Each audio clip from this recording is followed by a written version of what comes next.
Are you frustrated with your classic vehicle's existing wiring harness, having those old glass fuses and not being able to support LED lighting or any new electronics like a vintage air AC kit or a Holley Sniper on your carbureted engine? Well, look no further than the Rebel Wire wiring harness. Broken this down into a multi-part series, so definitely smash on that subscribe button to follow along on this multi-part series. This will help solve a lot of your problems with the existing old electrical harnesses, which are becoming dangerous these days. I've seen a lot of people posting fires happening behind the dashes. I've even seen a local 78 freewheeling package Bronco burn completely to the ground simply because of existing wiring. It's really important to look into new wiring for your classic vehicle, especially if you plan to drive it often or add any newer electronics or equipment to it. Look no further than Rebel Wire's America Muscle harness. Now, this is all completely made in the USA, so it's a quality harness that you can depend upon. It's a family-owned company out of 10 Mile, Tennessee. So definitely check out Rebel Wiring to see if they have a harness for your vehicle. I've included a link for it in the description below, so make sure to click on that and check it out. All right, let's get into it. I want to give a shout out to Rebel Wire. Thank you for sponsoring me on this video. I really appreciate you sending me the 21 Circuit America Muscle harness so I can show my audience and the rest of YouTube how incredible these Rebel Wire harnesses are. So thank you, Rebel Wire, for supporting my channel and sponsoring me with this product. The first thing I'm going to do before I mount this up in the cab is go through each bundle and make sure that if there's anything that I won't be using, I'm going to cut these zip ties and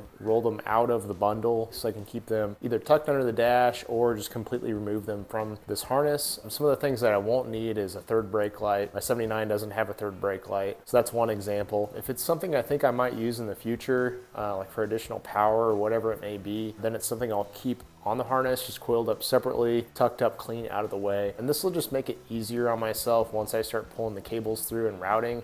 I'll have a smaller bundle to start with, which should make it a little bit easier to move it through the vehicle. Since this is a Bronco that is wired up similar to a truck, there's going to be things that are not routed through the vehicle like a typical car. So it's going to help me out that I'm going to do this ahead of time. Once the bundles are organized, secure them with small zip ties every fist or two in length, starting from the block and working out. I label the bundles with blue painter's tape and a Sharpie. So because of the way that our Rebel Wire harness mounts, each row has to be screwed in to be secured because otherwise they can slide out from each other. It's not just like one solid block like the stock one that you pull off. Rebel Wire does that because they offer different harness sizes, and so they can simply just add another row and add more options onto the harness. So instead of screwing the block through the firewall, I'm going to be using some HDPE. This is high density polyethylene, so it's a plastic. It's used in the marine industry often. It's chemical resistant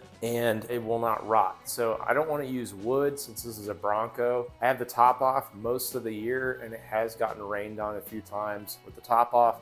So I just don't want any kind of moisture in there to rot like wood. I've gone ahead and created a template with cardboard for where I want it to fit. I traced it onto the HDPE and then I'm going to cut it out with a jigsaw. Once I get it cut out, this will allow me to only put 4 screws through the firewall in some precise locations, and then I can mount everything else to it. This is not totally needed or necessary. I mean, you could just simply just screw it right in and call it good. I just didn't like the look of all the screws penetrating the firewall near my brake booster, so this is my solution for that.